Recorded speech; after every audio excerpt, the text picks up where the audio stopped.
Haraheze iminsi ibiri inama nshingamateka itoye umurwi mushasha ujejwe agateka kazina muntu mu Burundi. Musenyeri Martin Nyaboho niwe agiye kurongora uwo murwi, asanzwe arongoye diocese ya Makamba mw'ishengero Angelikane. Icegera c'umukuru w'umurwi ni Gerard Rugemintwaza, umukozi w'ibanki akaba yarakoze n'igihe kitari gito mu butungane. Hari umunyamabanga w'umurwi yitwa Beatrice Nkurunziza, ndetse abandi bagize umurwi harimo Dr Jean Bosco Manirambona, umwigisha muri kaminuza y'u Burundi, Gloriose Nimenya yahoze ari buramatari wa Bururi, yanabaye n'umushinga amateka. Harimo kandi Ambasaderi Isa Ntambuka yahoze aserukira Burundi mu makungu, yigeze no kuba umukenguza amateka, akaba yaranarongoye umuryango w'abayisilamu mu Burundi. Hari uwitwa Dina Ntayumvire. N'umurwi rero ugizwe n'abagabo bane ndetse n'abakenyezi batatu.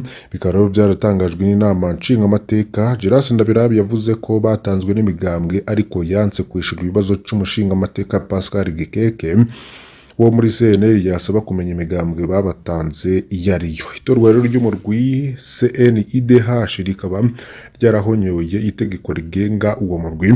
Iryo tegeko rigenga CNIDH rivuga ko atarwego na rumwe rurikuriwe kwivanga mu bikorwa vya CNIDH, kandi ikiringo c'umukomiseri wa CNIDH ari Ntabanduka, no kuvuga ko atarwego na rumwe rurekuriwe guhagarika ikiringo c'umukomiseri wa CNIDH. Cemewe nuko abantu bane muri indwi y'abagize CNIDH bashobora kubaguza umukomiseri nabona yigenza ukutariko. Ivyo nivyabaye mu minsi ibiri iheze, ariko kandi kuri uyu munsi tubazaniye amakuru menshi cane havuga kuri abo bakomiseri bose uko ari indwi. Mu Kirundi bavuga ngo ubuja gusha buratagata. Ivyo abaraye batowe ngo baje muri CNDH bivuga imbere y'inama nshingamateka ni ikimenyetso kitabesha cica Umurundi yo bitega ko. Muri aya makuru tukaba tugiye kubasangiza ivyo bagiye bayiyemerera, bamwe twongere ko n'amakuru dusanzwe ubafise ko. Cyona kuri subscribe canke sabone niba utari wafyonda kwibuke no kubisangiza bagenza be kugira badacikwa n'amakuru yose tubagezaho.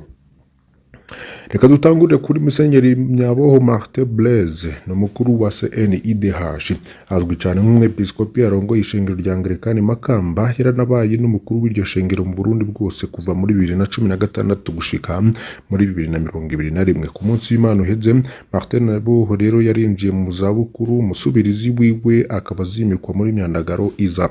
Mu vya politike, Martin Nyaboho rero abamuzi iyo avuka bavuga ko ari umunywanyi wa CNDD-FDD kuva kiri ku rugamba. Bw'amabanga y'ishengero ntaboneka mu mwambaro w'umugambwe, ariko mu nyifato ntabihisha. Muri 2010 hamwe na 2015 Martin Nyaboho yarongoye umurwi ujejwe amatora mu ntara ya Makamba ari we CEPI. Muri 2018 ari mu bashigikiye rwose itorwa ry'ibwirizwa shingiro ryari rije guhamba amasezerano y'amahoro ya Arusha muri 2019. Ibinyamakuru rero byamanditswe ko yahimiriza abajejwe intwaro n'inzego za leta ko boza barakumira abanze kwiyandikisha mu matora, kandi ari musenyeri nk'uko byari vyeze ico gihe. Ubundi Martin Nyaboho akaba afatwa nk'uwegereye Reverien Ndikuriyo, ariko ntawuzi ko hagiyemwo ivy'intara avamwo ya Gitega yoba aja mu ruhande rwa Varisito Ndayishimiye. Turetse rero ivyo vyamuvuzwe ko n'abandi, mbega we nyene avuga iki? Mu kwiyamamaza imbere y'abashinga amateka akaba yaramenyesheje ko muri 2017 Addis Abeba muri Ethiopia yahuye na Damang Dienge, yari icegera c'umunyamabanga mukuru wa ONU cari kijejwe gukinga ihunyabwoko kw'isi. Nyaboho rero akaba yavuze ingene yakariye Damang Dienge ngo kubera yaguma asemerera ko mu Burundi hashobora gukorwa ihunyabwoko. Nyaboho rero akaba ashimangira ko yiyamirije abantu bose bakora raporo ku Burundi batari ku butaka bw'u Burundi.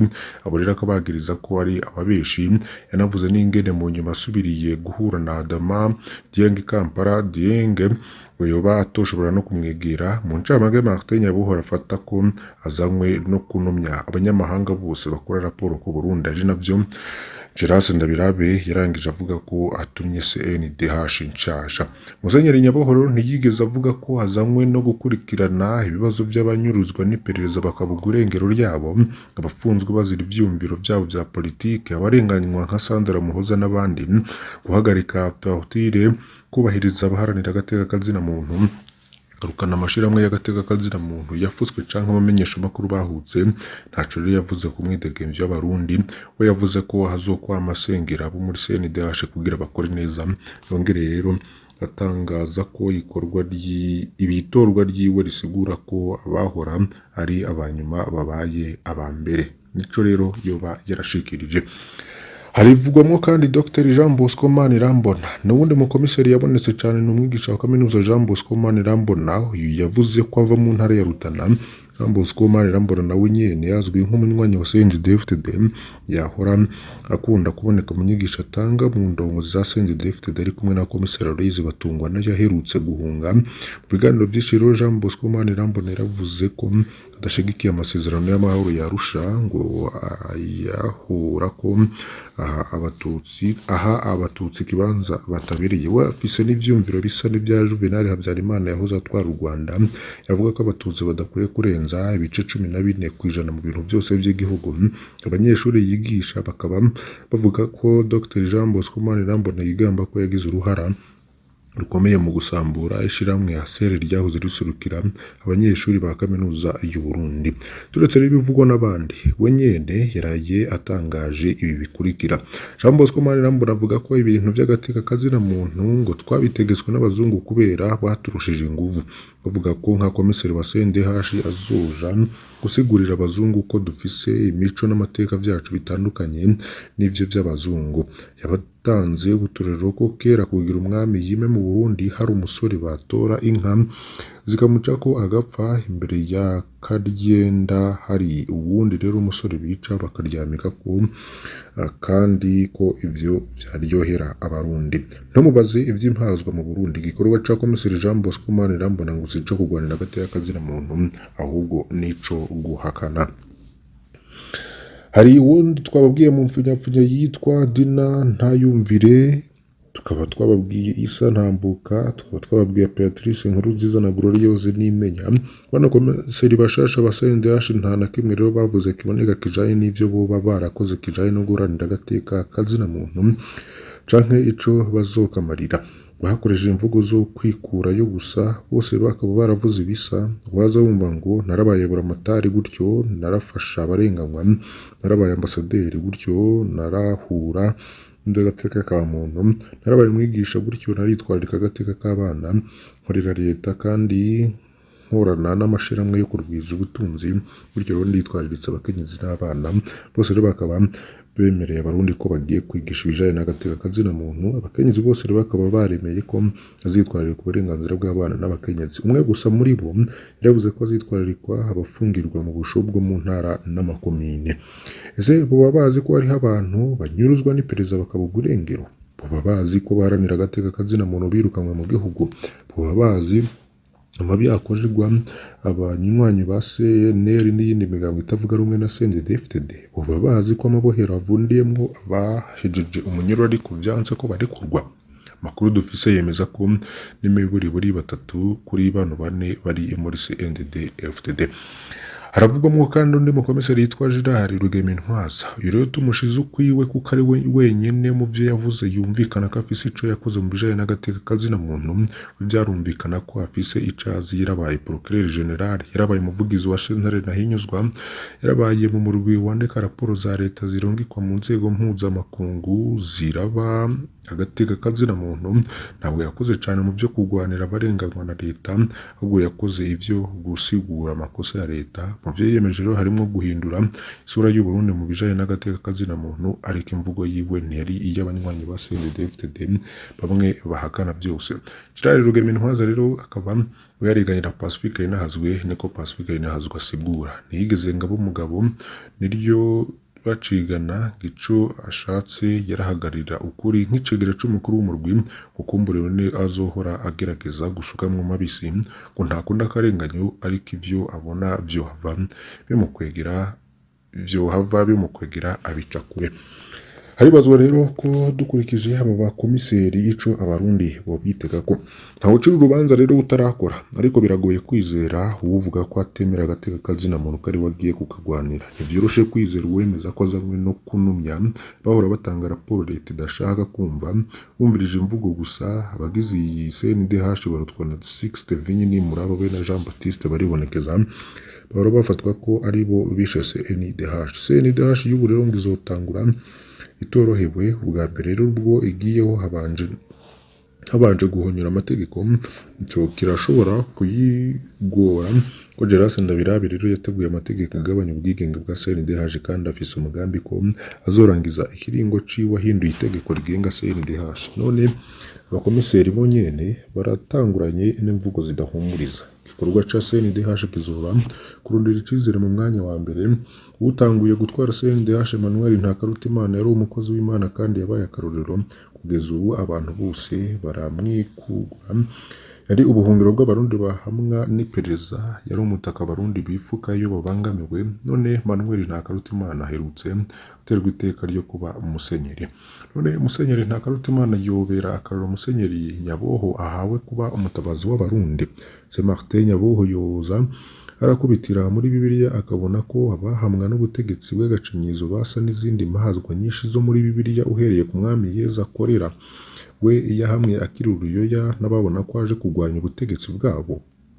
None Martin Nyaboho yo kwamana kumuzirikanya irya jambo ngo hahiriwe abazira ukuri, maze nawe akaba uwutabara, nawe ubu bata mu rwobo rw'intambwe zo mwiperereza.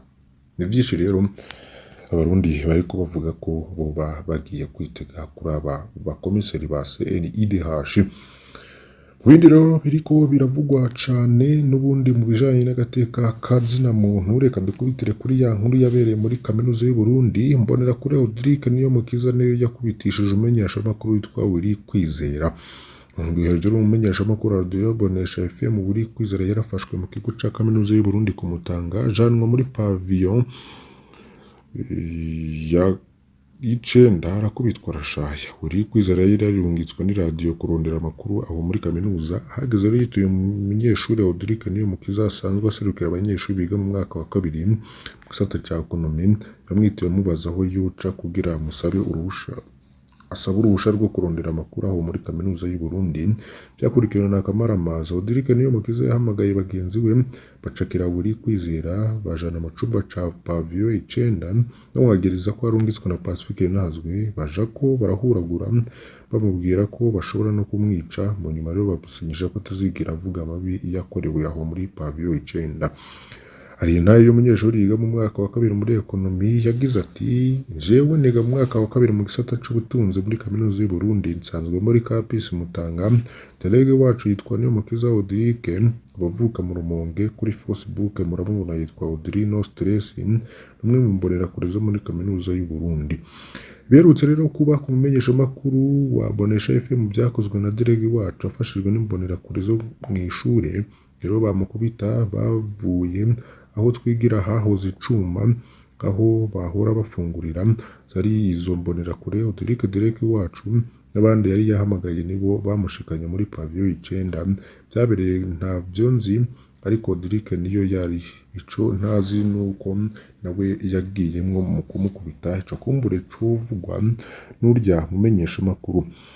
Pavillon icenda rero muri campus Mutanga irazwi cane kuko abandika ndetse n'abagira ico bashikirizaho bavuga ko habereye amabi menshi atangaje. Abanyeshuri bakaba bavuga ko iyi pavillon ifise ivyumba bibiri biberamwo amarorerwa, ari icumba kiri hasi ucinjira gisanzwe gikoreramo ubuserukizi bw'abanyeshuri. Hariho n'icumba kiri kuri etage ikurikira chambre 25 bita ekosorero. Iki rero ni icumba c'amahano atagira izina aho abanyeshuri benshi cane bamaze gukubitirwa, abakobwa bakaba bafatirwa ku nguvu. Ndi ntaye rero tukazozibasangija zirababaje cyane. Iyi pavillon icenda ihabwa abanyeshuri bose, ariko mu nyuma imbonerakure ziraza zigahindurira ivyumba abatari muri zo bagategekwa kuja kuba ahandi nk'uko abatari bake babivuga. Benshi rero mu baserukira abandi muri kaminuza be n'abarongoye imbonerakure baba muri iyo pavio y'icenda. Hari uwundi murwi rero utangaje uba muri pavio y'icenda n'imbonerakure ziheza amashuri ariko zikaguma ziba ngaho ngo zijejwe umutekano. Baravuga n'ikibanza kiri imbere y'iyo pavio utari muri izo mbonerakure ngahirahiye akahicara aheza akibonera ko tuzobigarukako. Haribazwa rero aho abategetsi boba bari. Abarongoye kaminuza y'u Burundi barazi neza ibikorwa n'imbonerakure muri iyo kaminuza, ni nabo rero bazitera impigi mu gutanga ivyumba muri pavio y'icenda. Hari n'izina ry'umukozi wa kaminuza abibafashamo ryamenyekana kugira ngo yiharizwe n'imbonerakure mbere n'izahejeje amashuri zikabandanya zibayo. Vyasheke rero umumenyesha amakuru Willy Kwizera batwara kaminuza y'u Burundi nta matohoza bakoze, bazwiwe n'itangazo ryo kwikorayo gusa, ariko hari n'ubutumwa bwahanahanwe muri groupe WhatsApp ihuriyemwo abakozi ba kaminuza y'u Burundi harimwo n'abayitwara. Imvugo yabaye iyo gushigikira abanyeshuri bakubise Willy Kwizera. Aka rero akaba ari akamaramaza gakomeye cane kuri leta y'u Burundi n'ibirabana n'umutekano vyose.